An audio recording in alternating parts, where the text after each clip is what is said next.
Welcome to the Creative Penn podcast. I'm Joanna Penn, thriller author and creative entrepreneur, bringing you interviews, inspiration and information on writing craft and creative business. You can find the episode show notes, your free author blueprint and lots more at thecreativepenn.com, and that's Penn with a double N. And here's the show. Hello creatives, I'm Joanna Penn and this is episode number 878 of the podcast, and it is Tuesday the 18th of August 2026 as I record this. In today's show, I'm talking to Ricardo Fayet from Reedsy about book marketing, AI book discoverability and resilience. We discuss how AI search actually finds and ranks the books it recommends, why product is more important than marketing, how to find your comparison titles, and why passion, business sense, and resilience are so important for a long-term career as an author or an entrepreneur. So that's coming up in the interview section. In writing and publishing things over on the Wish I'd Known Then podcast, Jamie and Sarah talk about Kickstarter mastery for fiction authors and expanding your book's IP, intellectual property, through merchandising with Dana Clare. And I wanted to mention this, I do this kind of sporadically because I know the draw of merchandising. But I also know way too many authors who have overspent on merch and got lost in all the things without considering whether anyone wants to buy it. First of all, if you are brand new and you have no following at all, don't do any kind of merch. Just don't do it. Or if you really want to do it, or if you have a lot of books, then think strategically about what might be the best kind of merchandise to do, and also whether it's a short-term campaign, an investment and a short run for something like a Kickstarter campaign or a book box, or ongoing, because ongoing merchandise through something like Shopify is different to a short-term campaign. And there's just so much in this. A physical product business is just fundamentally different to a digital one. And I'm including any kind of print on demand as a digital business. So I am a digital business. Yes, I sell print books, but I only sell print books through print on demand services and Kickstarter, which is essentially print on demand because I get all the orders and then I print the orders, sign them and ship them. And I don't do the shipping because that is done by BookVault. And basically, so I am a digital business. Don't be confused about what is a physical or digital business, even if you have a physical product. In fact, if you do any kind of print on demand for merchandising, that's also not a physical business. A physical business is if you want to have a warehouse or you want to actually have things going through your house and you want to do any kind of shipping, then you need to start thinking differently because, and this is why I keep coming back to merch myself, I've looked at this so many times over the years and I've tried some various products and I just haven't been happy with the quality, because if things are bad quality, it will damage your brand. That's one thing. You want to be known for quality. So I've wanted to do Creative Penn journals, for example, over the years, and pens, a Creative Penn, obviously. But I want a lie flat, hardcover, plain journal like a Luke Term or a Moleskine, and they are prohibitively expensive. And for pens, again, I just haven't found anything I love other than super expensive fountain pens. I don't want to just have another rollerball with Creative Penn on. That doesn't interest me. And for fiction, I've looked at some kind of merch that goes with my fiction, but I always just think about what do I want to spend my time on, because there's a lot of preparation and testing that has to go on with merchandising, packaging, all of that. To listen to the episode I did with Sacha Black in December last year, so December 2025, and how geeky Sacha gets around packaging, and you'll hear my voice and I'm like, yeah, I'm just not interested in packaging. I think this might actually help you decide whether or not you want a physical product business, is how excited you get about packaging. So yeah, back to the interview. You have to think about quality, you have to think about ordering, you have to budget correctly. You also have to allow a margin. So I've only done this for Kickstarters, but it's the same principle. Some things will go missing. So some percentage will go missing. Some things will break or turn up in bad condition and will need refunding and replacing.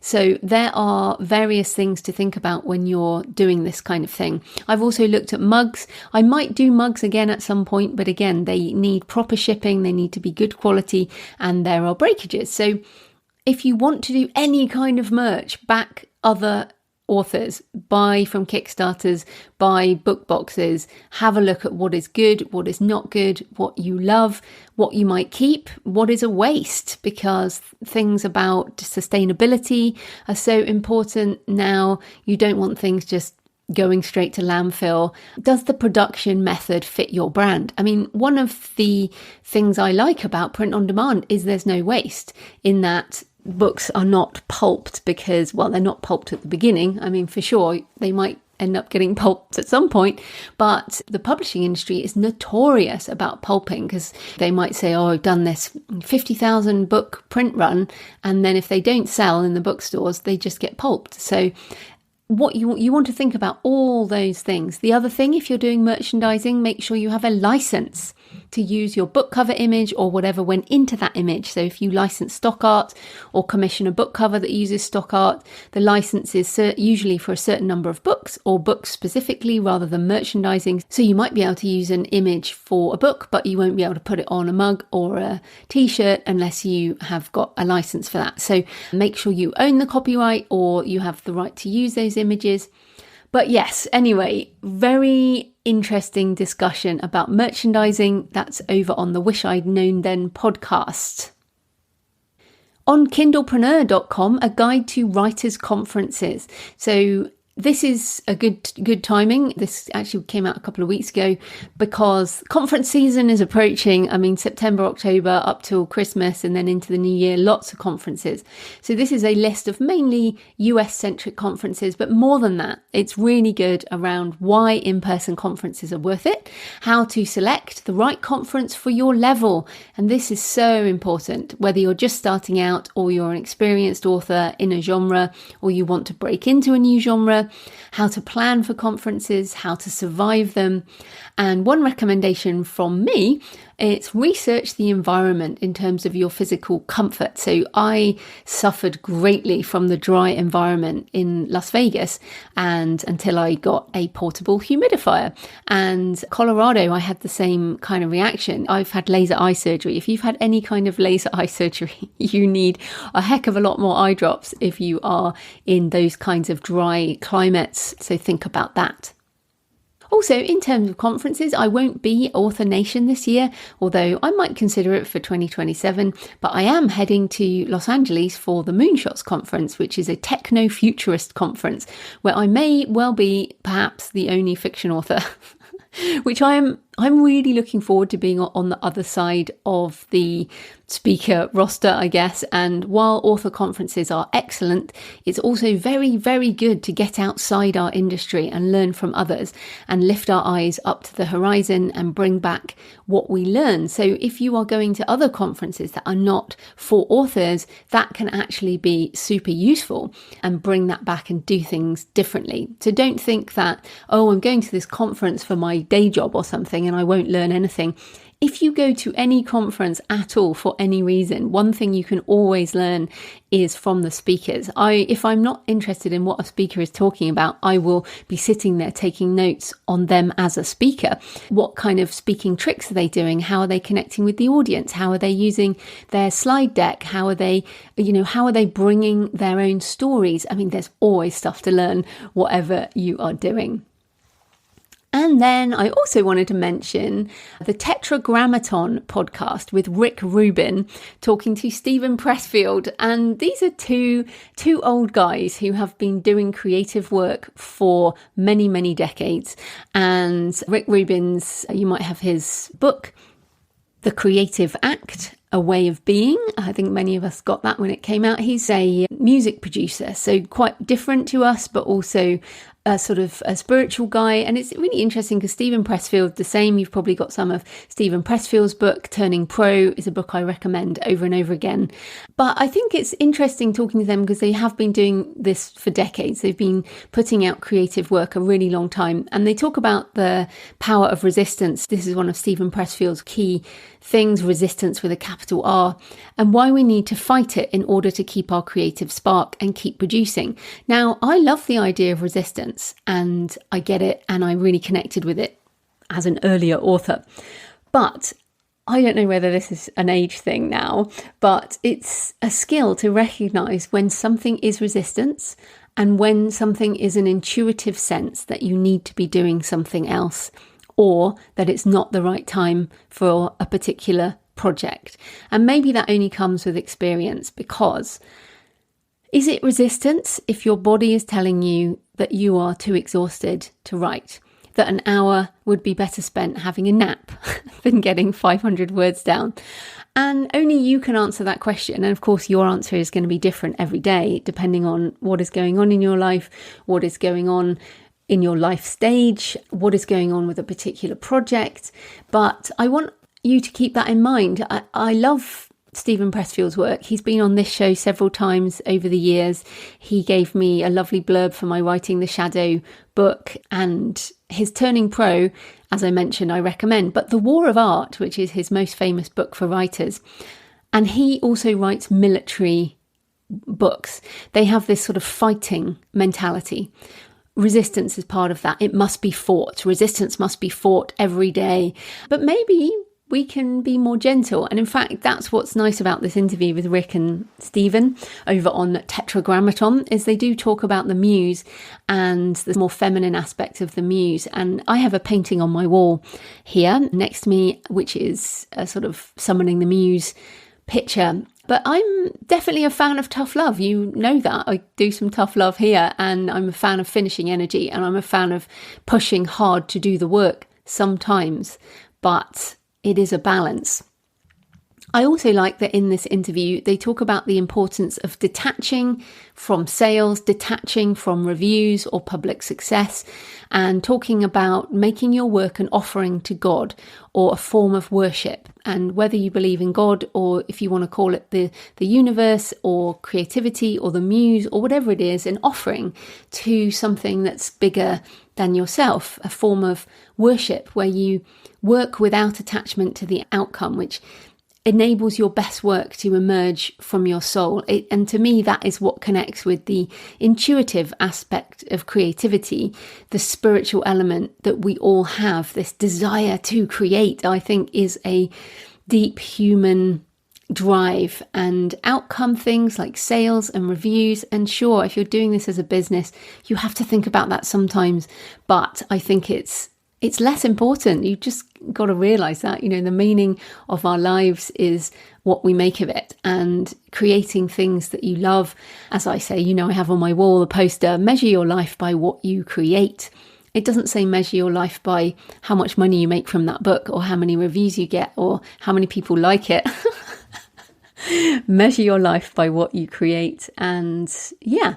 So that's the Tetragrammaton podcast, Stephen Pressfield on with Rick Rubin. Some really interesting conversations over there.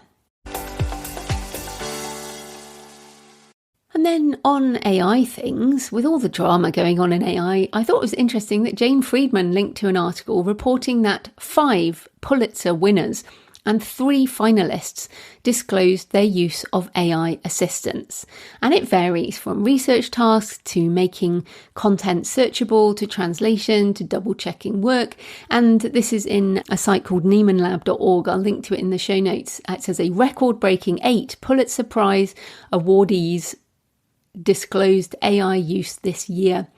And it's so worth reading because it goes into all the ways that these particular authors are using AI in tasks that it can help with. And this is where we need to keep our focus. I hate that authors are missing out on all the useful elements of using AI by throwing it all out. It's the throwing the baby out with the bathwater thing. And as I've said many times now, many times now, the generation of publishable words is not the useful side of the AI tools for most of us. It's everything else. So as an example of the useful side of AI tools, so I have been working on my dissertation, but I also found a wonderful way to procrastinate on it this week by rebuilding my jfpen.com website with Claude code. So Claude has been helping me. Well, essentially Claude has done all the work and I have been saying, well, I want this and I want that, and Claude's been building it. Now, I haven't done much on jfpen.com for years. I've mainly been using jfpenbooks.com, my Shopify store, but I want to refocus on building jfpen.com as a hub for my intellectual property. And I have mentioned I've done this trailer and a treatment for a project called Cathedral Zero, and that's currently being judged. And so there might be people looking at my website who might be interested in my IP for film and TV. And so I wanted to add a film and TV page, which you can go and have a look at. And I've made posters and all of that kind of stuff. So anyway, I wanted to refocus on rebuilding jfpen.com, and it is still built on WordPress. I've had it for must be, I think 2012. So 14 years. And I've changed themes once, but basically we built a new custom theme. And you can use Claude, you can use ChatGPT, or any kind of agentic AI. And agentic AI is essentially, it does the work at your command as such, and it can fix links, it can rebuild stuff. And oh my goodness, once I got into it, there was so much work to do. And I'm also using it to rebuild and swap out all my links from books and travel and the Creative Penn. And then of course, as soon as you get into the back end of an old website, and of course, the Creative Penn I started in 2008. So that is 18 years old. And oh my goodness, there's so much to clean up. And I've done it several times over the years, but as every year passes, there's always more work to do. It's as I mentioned a few weeks ago, the asset maintenance side of having websites. Now, what's also good is these AI tools can drive Google Search Console, and Google Search Console is one of those parts of the business that I just can't get on with. I don't really get on with all these reports and keywords and all that. So I am doing all of that with Claude right now. And it was a successful way to procrastinate on my dissertation for a few days. But I do have to get back to that because time is ticking. Time is running out. I actually have to give that in within the next few weeks. So I just wanted to mention then, if you have old websites, using AI to do the work is a real time and money saver. Oh, the other thing it did was go sort out my book funnel links, rebuild some of my UBLs, my universal book link pages. All of that kind of stuff just takes a lot of energy away from creative work. So yes, using AI to do work is a real time and money saver, and it will help you be more creative, and you can do the work that is your highest purpose, which is probably writing things that bring you joy. Also, please go check out my new site, jfpen.com. Let me know what you think. Obviously, I'm still testing it. We're still tweaking it, but I'm pretty happy with the way it is right now, but I'm always interested in your thoughts.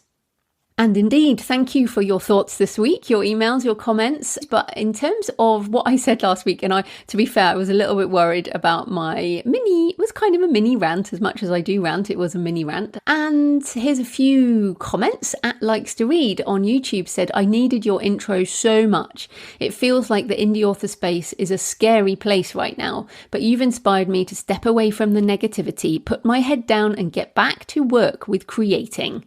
Absolutely. And also on YouTube, Jen B. Cosgrove said, thank you for this eloquent and feisty pep talk. Agree, it is the best of times and worst of times all the time, and hell yes, it's what we make of it. I intend to make the most of it too. It's much easier to be creative and have energy for fun when Claude is happily slogging away on my draining stuff. Thanks for your optimistic energy and sharing how you get stuff done behind the scenes, freeing up time for other priorities. And I love the wedding dance scene reflection. Thank you for that, Jen. And finally, Anne, who emailed and said, thank you for the intro. She talks about sort of comments on the shaming that's been going on and says, what used to feel like a warm and supportive community has become more like tiptoeing on ice. Hearing your thoughts brought a much needed breath of fresh air. It made me remember that not everyone spends their days aiming pitchforks, and some don't even own them anymore. And I want to add there, some of us never had a pitchfork in the first place. And as Anne says, here's to the new S-curve. Absolutely. If you missed my introduction last week on I guess it will be the 12th of August, in the beginning of the John Bond episode, have a listen to that and step away from the negativity. Like, seriously, there are so many people doing amazing things. And if you curate your social media feeds for positive, building, creating, great energy, that will really make a difference. So remember that you can control your algorithms by what you like and search for. And so stop doom scrolling and positively choose your experience online. Okay, please leave a comment on the podcast show notes at thecreativepenn.com or on the YouTube channel at The Creative Penn, or email me, joanna@thecreativepenn.com. You can send me comments or thoughts, and you can send me pictures of where you're listening or your favourite cemetery or churchyard. I love to hear from you. It makes this more of a conversation. So today's show is sponsored by Draft2 Digital, which I use to publish my ebooks to wide stores like Nook and Apple, as well as to library services, and also to publish my co-written book because they have royalty split functionality. So they automatically pay the different people in the partnership, and they also do print books. Are you an indie author in need of an easy and efficient print-on-demand service backed by a world-class customer support team?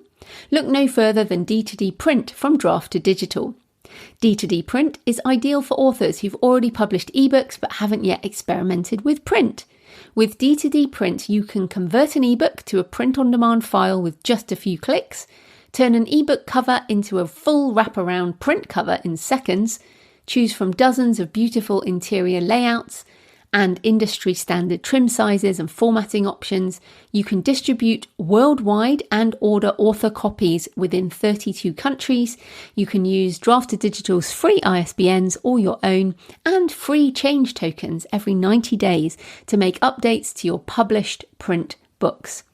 Print on demand is a game changer for indie authors because while brick and mortar bookstores can't physically stock every book, they can check for the print on demand availability of a book when a customer requests it.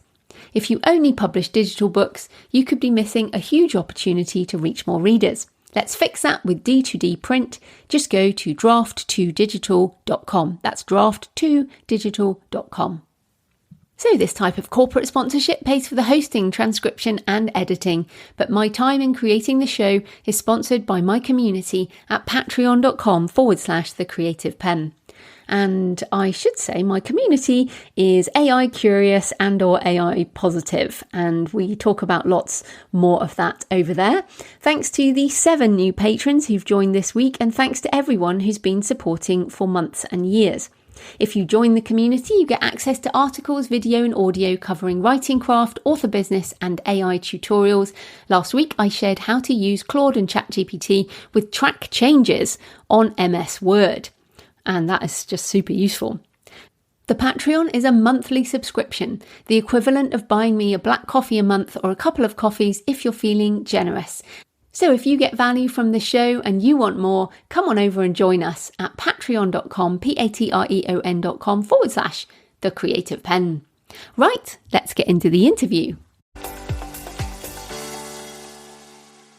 Ricardo Fayet is the co-founder and chief marketing officer of Reedsy, a marketplace for writers to find vetted freelancers, author training courses, and lots more. He's also the author of How to Market a Book and Amazon Ads for Authors. So welcome back to the show, Ricardo. Thank you, Joe. It's been a while. It has been a while. As we were saying, it's been a decade, which is crazy because you and I see each other at events and things. But for anyone who doesn't know you, tell us a bit more about you, where you're from, and also what is Reedsy these days and how have things changed? Yeah, sure. So I think I'm hard to dissociate from Reedsy because my only background really is Reedsy. We started Reedsy right after business school for most of the founders. So we're 4 founders and I'm one of them. And we've been going on since 2014. So it's been 12 years. So pretty much we started around the same time. I mean, you started even earlier than we did. But yeah, we had the chance to meet at quite a few conferences since.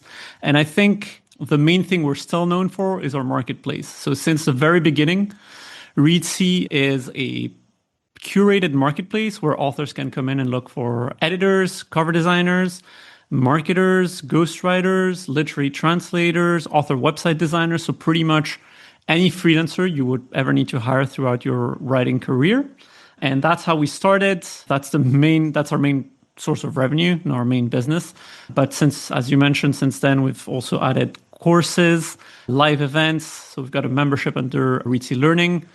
And the main thing we're proud of right now is our writing tool, Reedsy Studio, because we've been pouring a lot of engineering talent into it over the past 5-6 years. And I think it's a cool writing tool that is 90% free. So it also does the formatting. So a good alternative to Vellum or Atticus for those who haven't purchased those tools.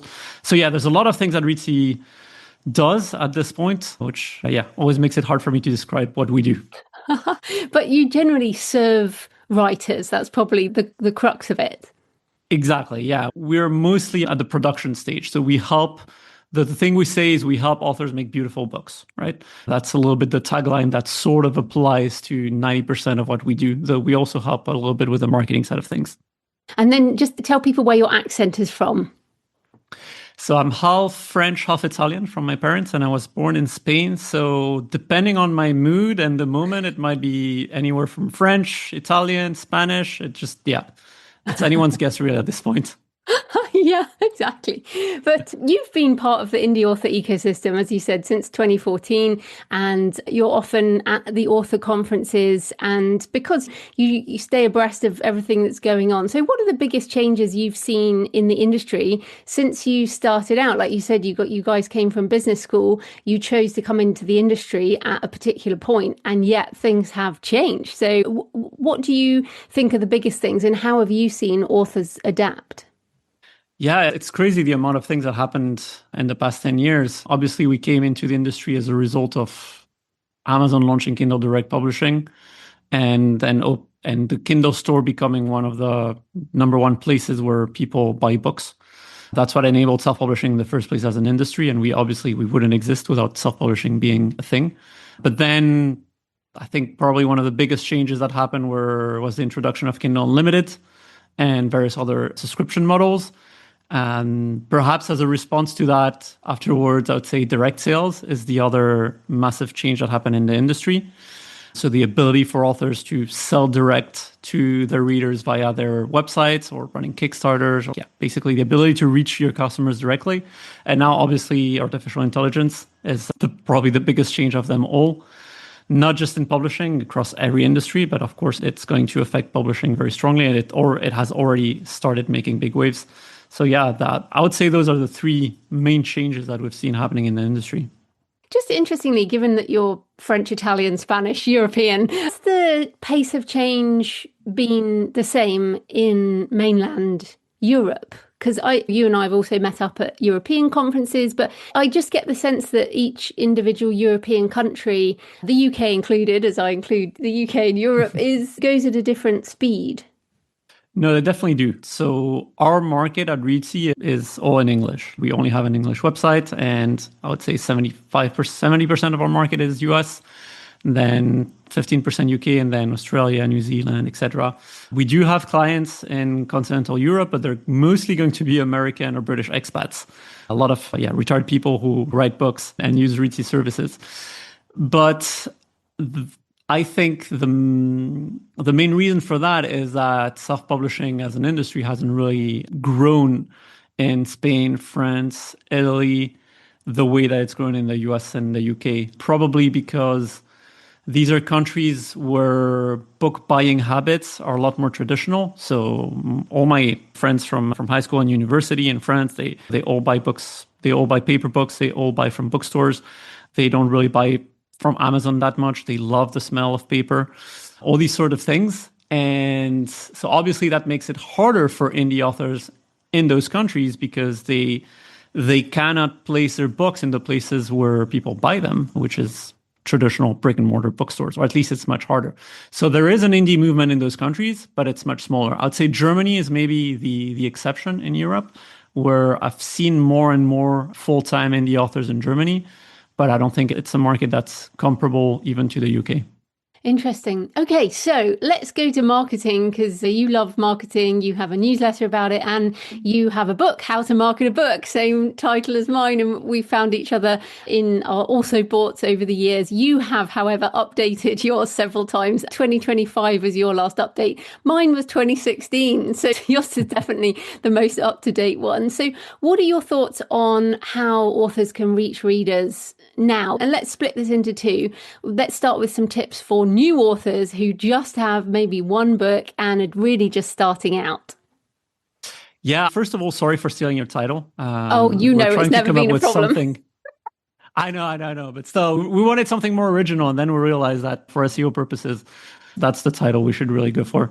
But the good thing is, if you search how to market a book on pretty much any retailer, you're going to find your book or mine in any order, really. But those are going to be the top two books to this day, thankfully. So I'm good with that. I think in terms of marketing tips for new authors who have just one book, I'd say despite all the changes in the industry, the basics of marketing still stay the same.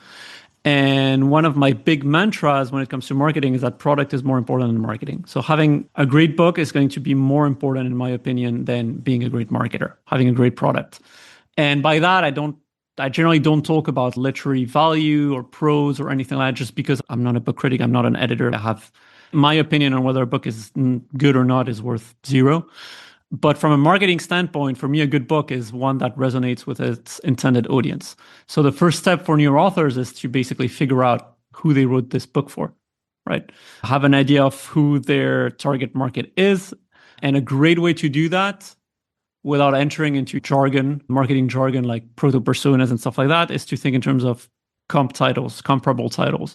I think that's probably the base of any marketing, whether even traditional publishing houses or indie authors, is to think, okay, which other books out there are similar to mine? Because if your book is completely unique, you have, I would say, 99.9% of chances of not selling because your market doesn't exist, and 0.01% of chances of creating your own market and completely dominating it, right? So being unique is not necessarily a bad thing, but I would say 99% of the time it is. Obviously, being unique within an existing niche, within an existing market, that's completely different. But you need to work on some comparable titles. So I would say that's where I would start. And that's one of the things that AI is great at, because if you even just plug in your book into an AI chat that has enough context, if you're comfortable doing that, of course, or if you plug in a synopsis, like a long synopsis, you can basically ask the AI chats, okay, what would be some comp titles? And either you'll have heard of those books and you'll think, okay, they're good comps, or you may not have heard of them, in which case I'd really recommend buying them and reading them and seeing whether they're comps or not. But I think that's where marketing starts. Yeah, and we might come back to that for book discoverability because let's just talk about it now, because I now pretty much use Claude for discovering books as well. And because I just find that the Amazon search for nonfiction, it works really well, right? As you said, if you want to learn how to market a book, you just do how to market a book, and our books are very well titled for that. But for fiction, it's so difficult to find new books and comp titles, especially if you don't write in a clear genre, which I don't. I know lots of people do. So we're writing cross-genre. So in terms of book discoverability, I know you've been looking into SEO for books and all of that. What are your thoughts on how authors can more effectively have their books surfaced if people are using the AIs for finding books? Yeah, that's a very big topic. That's one of my favorite topics right now. That's what I talk about in my marketing newsletter, and I want to start a Substack on the topic as well, because I think it is the future of book discoverability. Because as you say, search on Amazon isn't great, and if it's not great on Amazon, you don't even want to imagine on Google Play, Kobo, all these sorts of places, right? If you search on Kobo or Apple Books or Google Play for Witch Cozy Mysteries, the top 10 books are going to have exactly which cozy mystery in the title or the subtitle or the series title. Right? Yeah. Search is very simple on the site. So it's very easy to game, but it's terrible as an experience for readers. So I do think that a big part of search is going to move to AI. And now you have Rufus within Amazon itself that appears as a chatbot and encourages you to talk with it to ask for recommendations. So in the beginning it was really terrible, Rufus, but now I recommend authors play with it. In general, I recommend when it comes to AI discoverability that authors play with all the AI search tools. So it's going to be Claude, ChatGPT, Gemini, Google's AI overviews and AI mode, Rufus within Amazon, and just like we talked about comp titles, right? Ask for something like, what would you recommend for readers, fans of this book? Which other books would you recommend? Or if you're looking for something specific that describes your book, what books would you recommend on fiction? I think one of your examples was like fiction around masonry or something like that, right? I always say, for example, if you ask for action adventure thrillers on pretty much anywhere, you're going to get 20 books by male authors. And for those of us who are female authors, but also who have female main characters, you can then be far more granular. That's not something that necessarily works on Amazon. So action adventure thrillers with female protagonists written by female indie authors, which is very specific, that will work in AI, whereas that definitely won't work on Amazon. Exactly. And so one of the great things about AI search and terrible things at the same time is that the concept of keyword is lost, right? So we title our books How to Market a Book because the keyword that people would search for is how to market a book or book marketing for authors. Those were the two keywords that had the biggest search volume if we looked at Google Keyword Planner or any search tools that give you keyword volume. But when it comes to AI search, since it's conversational and it's very personalized and it can go as niche as you want, the sort like keywords are going to disappear and search volume as a metric is going to disappear because the search you just told me about, maybe there's 10 people who are going to run it exactly. Most people are going to run variations of that. And because you can go as granular as you want, it's going to be very long phrases, very long sentences. So the whole concept of keywords, search volume, SEO is going to disappear in favor of what some people call GEO, generative engine optimization, AIO, AI optimization, a search optimization. There's a bunch of names for it, but it is a different discipline. It still works on the basis of Google SEO because what most of these search engines will do is they're going to search the internet, right? They've been trained on a lot of information, but not all of that information is current. Most of these models have been trained on documents and web pages before 2021. That's why when you use the very early versions of ChatGPT and you asked it about current events or current books, it didn't have that information. But now all these models have the ability to search the web and they do that really effectively. So the first thing they're going to do if you run a search like that is they're going to run dozens of different searches on Google or a similar search engine. Action thriller books with female protagonists, action thriller books with female protagonists by indie authors, action thriller books by indie authors. And they're going to create what I call a corpus. So a massive document of information with candidates, books that probably meet those criteria that they have found through regular web searches. Then they're going to go through all those books and determine which are the most relevant to recommend, and they'll return with that. And then they'll usually have a verification layer as well, which is, okay, I have these 5 books that I want to recommend to this user, but I just want to make sure first that they are written by indie authors, that they do have a female protagonist, etc. And if I'm not able to verify that, I'll flag it in my answer to them. So there's kind of these 3 layers, like web search, then ranking of the candidates, of the book candidates, and finally a verification layer, and then they serve you the answer. And obviously that's really powerful. And if that's the way that search is headed, which I firmly believe, then we as authors need to learn how to get our books in there. Yeah, and it's so interesting. And I do this all the time, really niche stuff, like a thriller about anatomical Venuses, which are these models from anatomy museums and stuff like that, with an edge of the supernatural.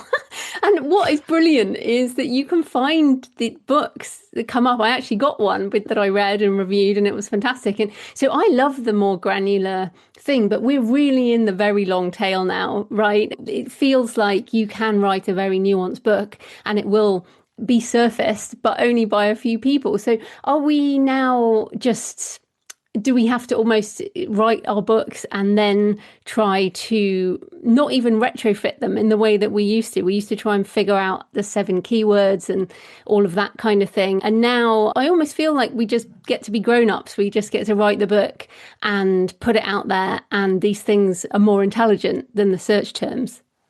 Yes, absolutely. I think in terms of the variety of books that are going to be read and discovered, that's amazing.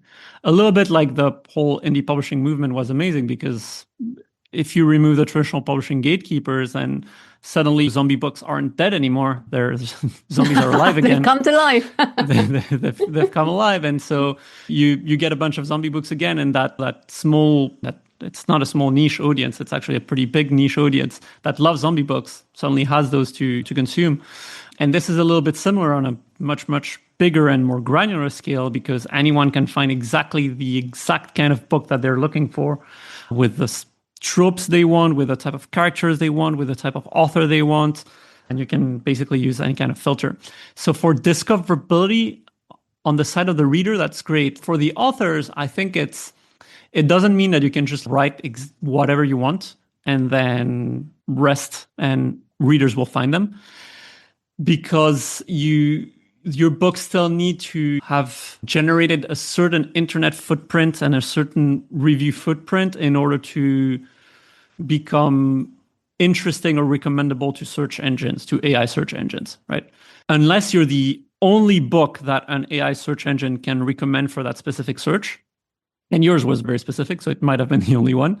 If there are other candidates, the AI search engines, they're pretty smart. They're going to recommend the candidates that have more reviews, better reviews, that are more famous, that have more, when I talk about internet footprint, that have more pages talking about them on the internet. And that's for me, the big finding I've seen is the more pages you have on the internet talking about your book. So that could be book review sites, that could be like Goodreads lists, Listopia lists, anywhere on the internet where your book is mentioned. That creates a footprint for it. And the more footprints, the more famous your book looks to AI search engines. And so the more worthy of recommendations it is to them. Yeah, and this is one reason why I now ask people, especially when you sell direct, or say you have Kickstarter and you want reviews, I ask people if they can review on Goodreads, because obviously Goodreads is owned by Amazon, but it is far more searchable by the bots than Amazon is. I sometimes find that Amazon gets blocked, or Amazon blocks some of the bots, let's put it that way. They might change over time. They own 15% of Anthropic or something, but Goodreads, I feel like, does get indexed, and I'm not willing to engage on Reddit. I know Reddit is another popular one, but just be very clear on social media, because some people think, oh, I just need loads of influencers to talk about my book and that will impact the AIs. But I find that social media just almost isn't even there. It depends on which social media. For me, Reddit is a social medium, right? It's a very weird one, but it's obviously the number one social medium used by AI search engines. As it's pretty dodgy stuff with lots of conflicts of interest, because Google has a paid partnership with Reddit. I think Sam Altman has shares in Reddit. So both OpenAI and Google Gemini heavily rely on Reddit for their AI answers, right?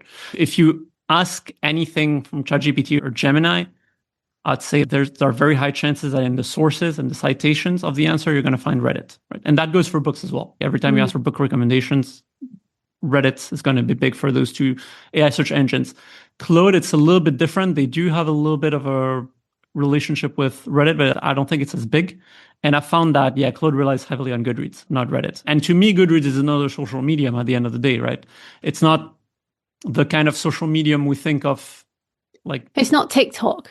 It's not TikTok. TikTok is surfaced a little bit, but not that much. It might become more surfaced in the future. But right now, what I've found is it's really Reddit and Goodreads, Facebook, LinkedIn, but those are more for LinkedIn's big for nonfiction or nonfiction topics, more than fiction, because there's just not a lot of fiction readers, talking about their favorite books on LinkedIn. They usually go to other places for that.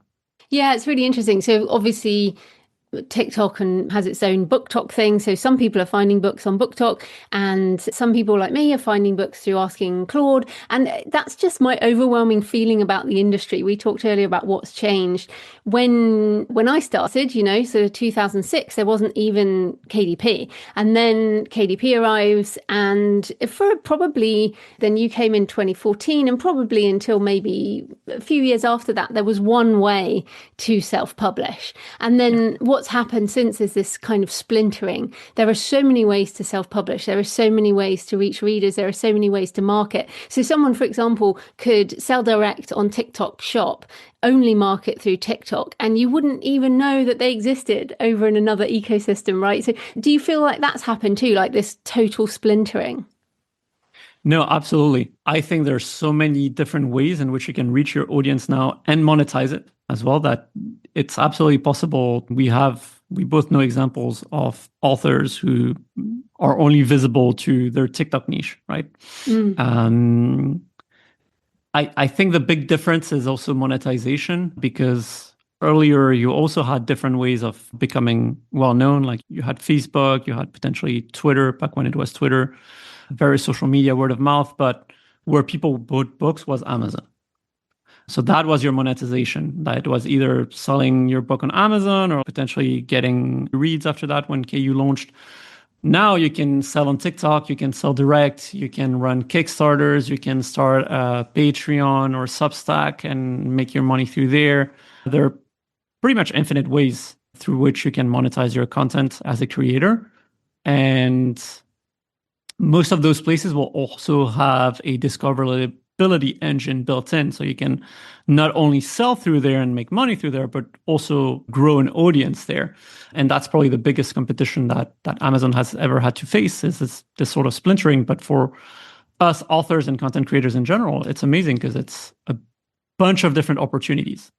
Yeah, and I think probably that's circling back to marketing.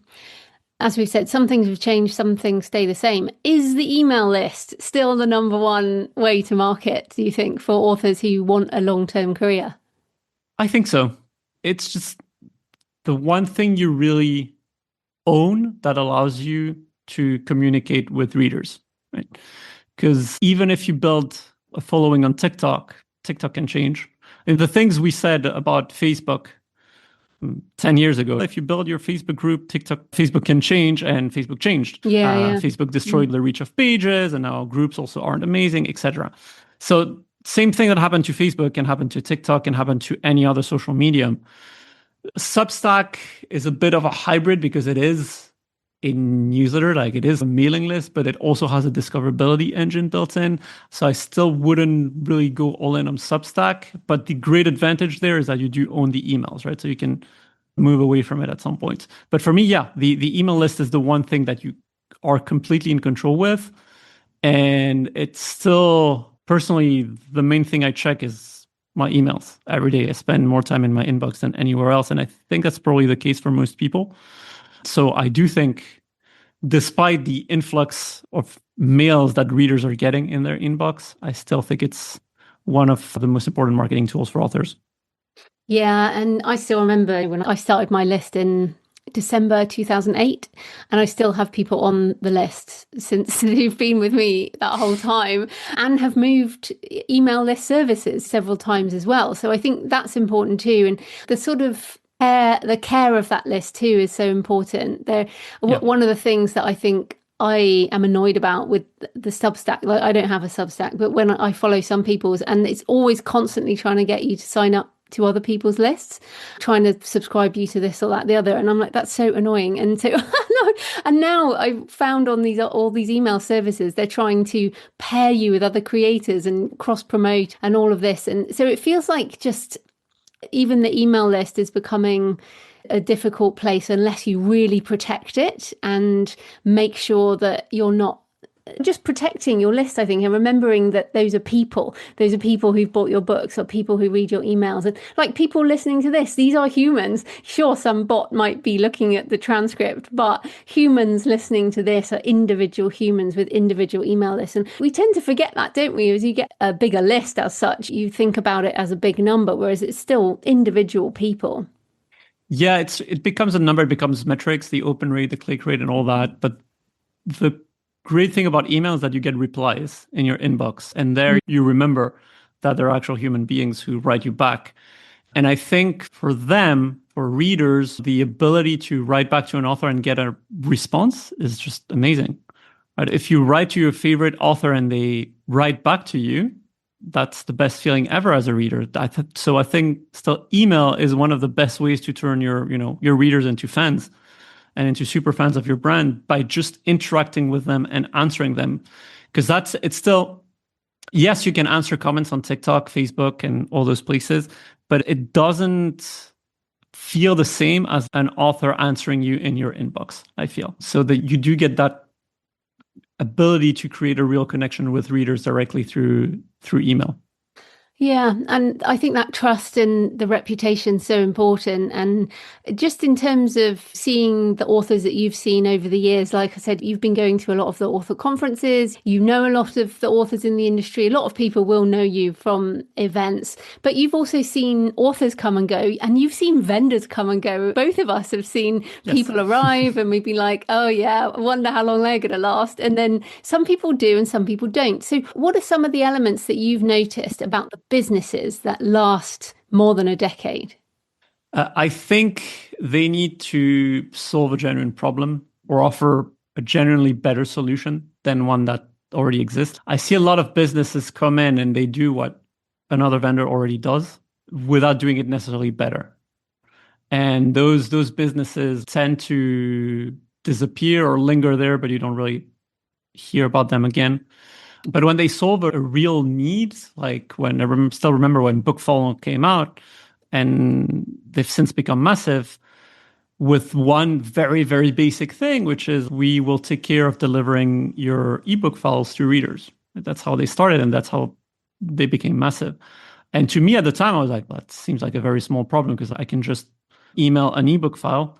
But I didn't realize that it was so complicated for a lot of readers to upload files to their Kindle or other devices, and that having a service that takes care of that for you is just massively helpful. I realized that when I published my books, actually. And so businesses like that solve even like micro or apparently very small problems, but that really solve them effectively, they stay. Others that surf on sort of trends, they tend to disappear when the trend disappears, when there's like a new marketing trend and that trend stops working, then those businesses tend to go.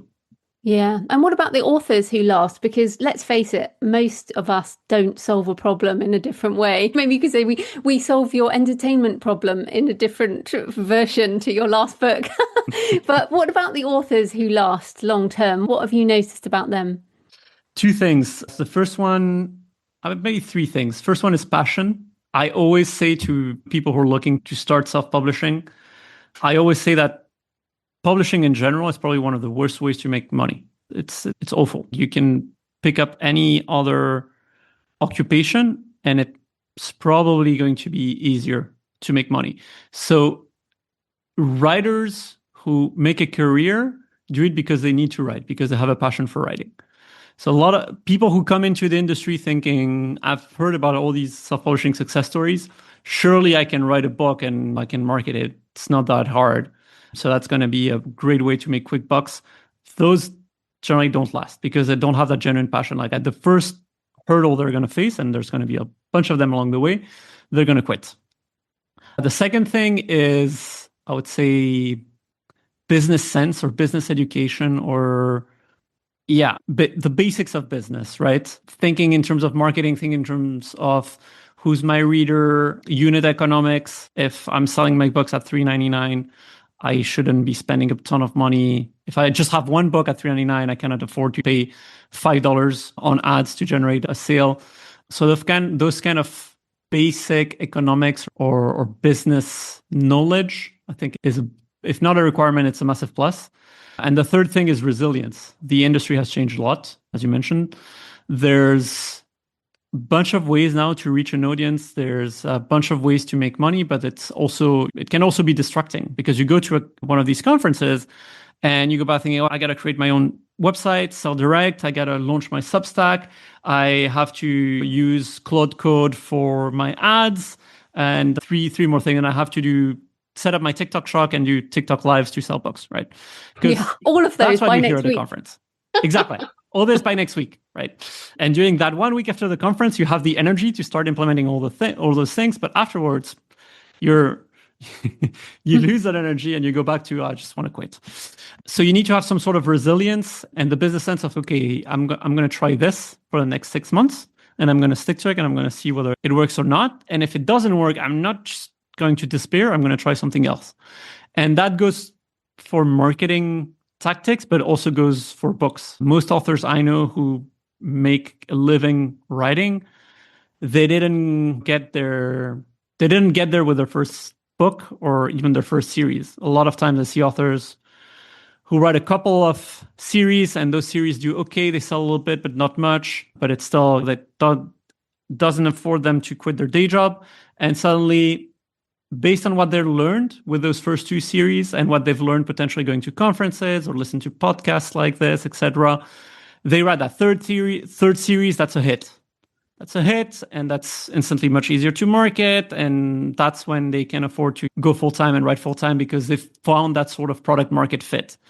And product market fit for me is the main thing for marketing in general and for authors in particular. It's like until you find that, everything is really difficult from a marketing perspective. But finding it usually requires writing more than one book and more than one series because you're rarely going to get the big lottery ticket on the first try.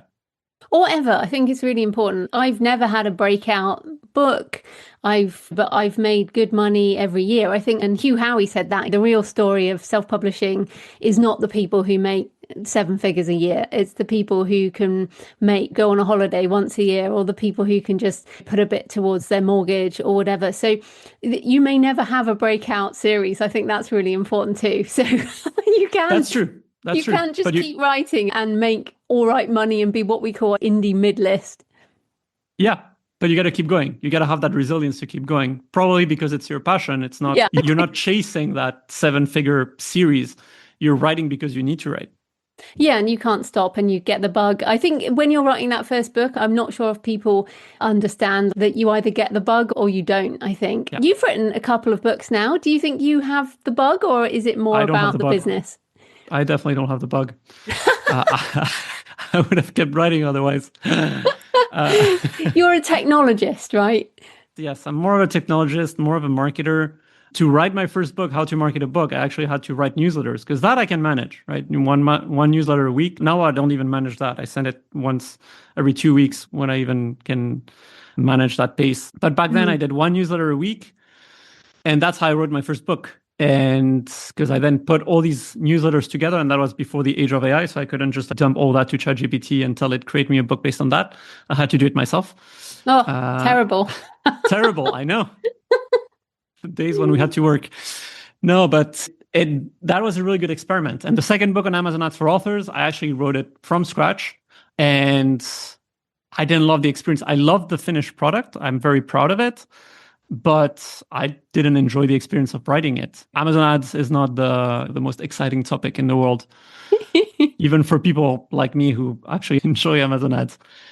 It's not super exciting to write about. And the fact of having to write that whole book from scratch, I didn't love the experience. So now I do want to write a third book at some point, but I think it will probably be in the format of the first one. Like when I finish my series of newsletters on AI search and AI discoverability, I might do a booklet or something around it.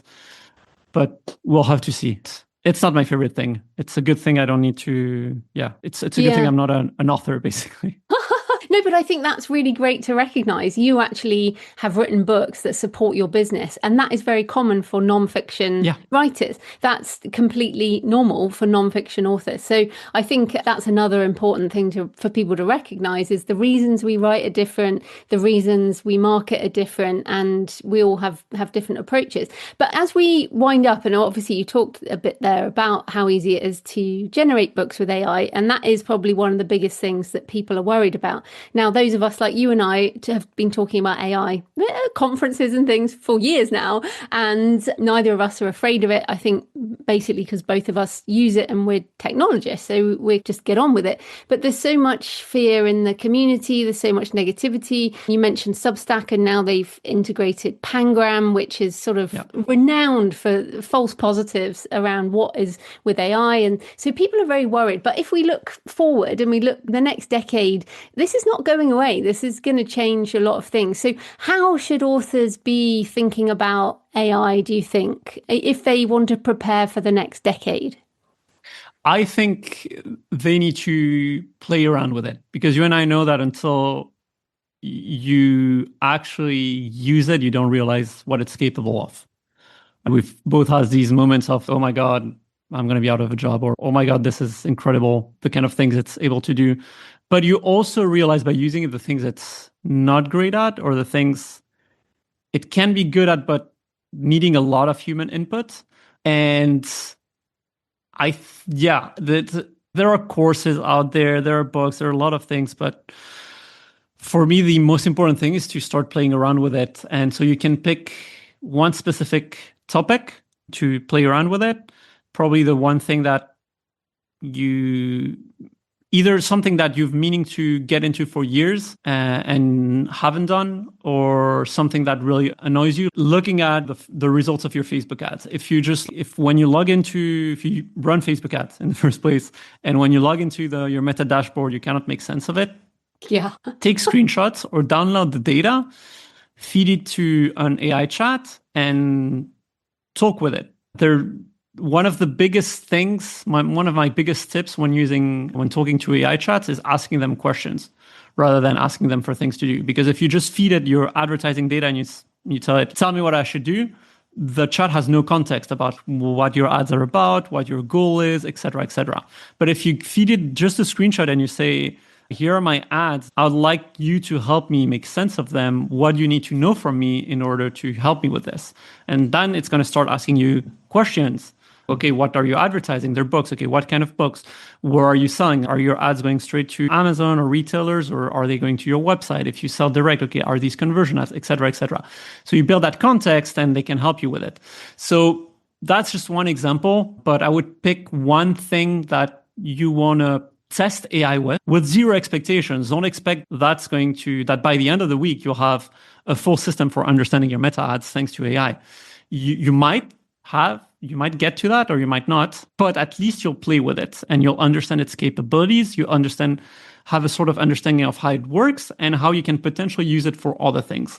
And I think that's the best way to adapt, because once you play with it, you start thinking, you're walking the dog and you think, I could maybe use it for this thing or that other thing. And that's how you progressively become more familiar with it. But I think, obviously there are a lot of worries around AI, but as you say, it's there to stay. And so far, I think I was looking at data this morning, and the unemployment rate in the US has stayed stable ever since ChatGPT was introduced 2 years ago.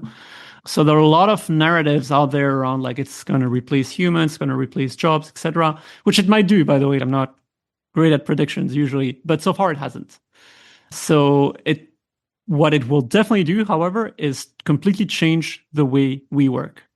And obviously AI was one of our big reckonings at Reedsy, because we run a marketplace. Our main business model is a marketplace where authors come in and look for editors, for marketers, for cover designers, for translators. And some of these domains and services, they are being transformed by AI, right? AI translations are massive right now. Yeah. We haven't really seen a decline at all on the Reedsy marketplace, but we're prepared for it. It might very well happen. But what we think is happening or is going to happen is professionals using AI tools to provide a better output or a faster output or a cheaper output, or like all three of these things.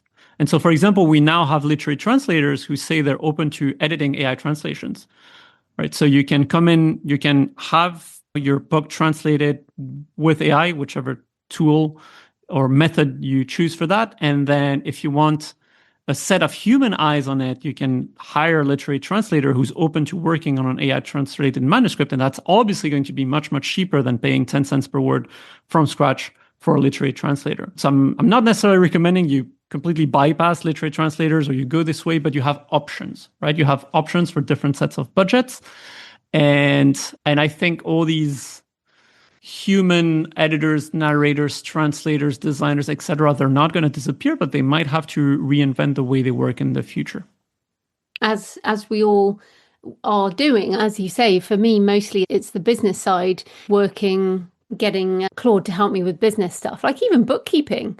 Yeah. There's bills that we've all been paying for years that we can now maybe reduce in reducing costs as well as increasing profit. Obviously, good business sense. So interesting times. But just as we wrap up, I guess, what are you excited about in what's coming? How do you see Reedsy shaping up in the next decade, I guess? What is coming for you and Reedsy?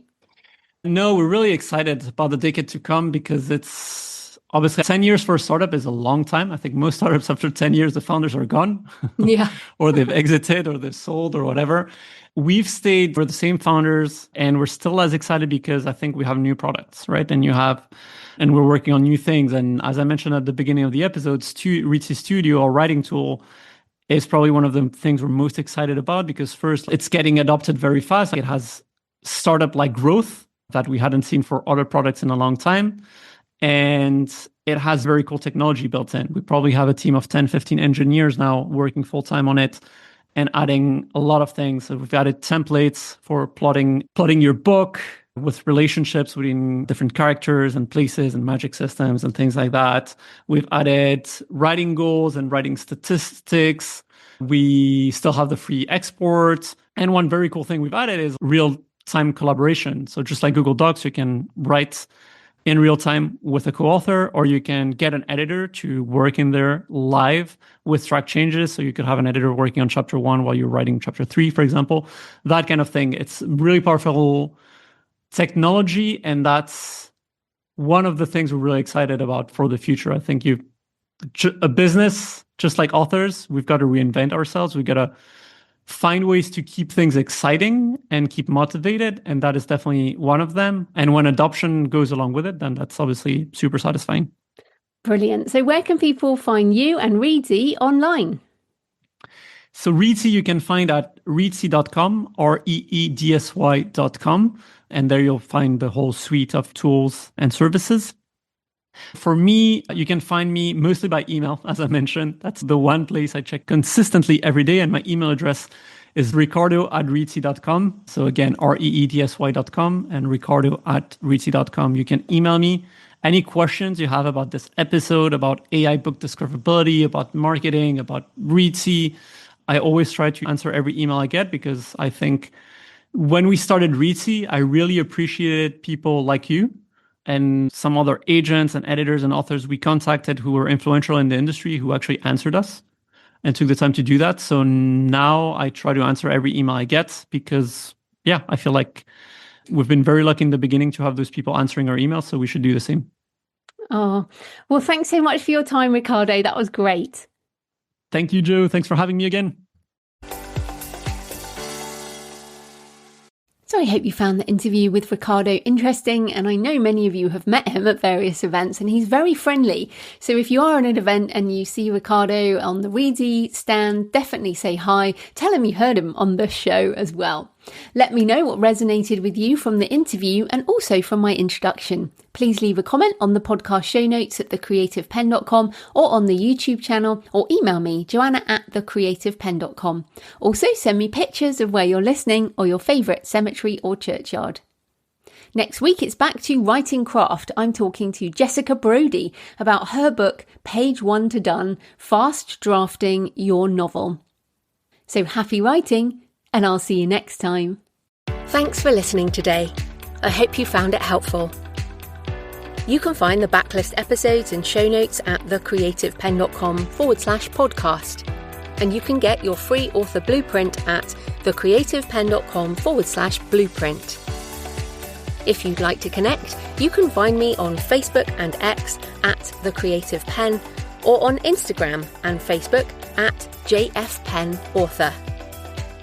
Happy writing, and I'll see you next time.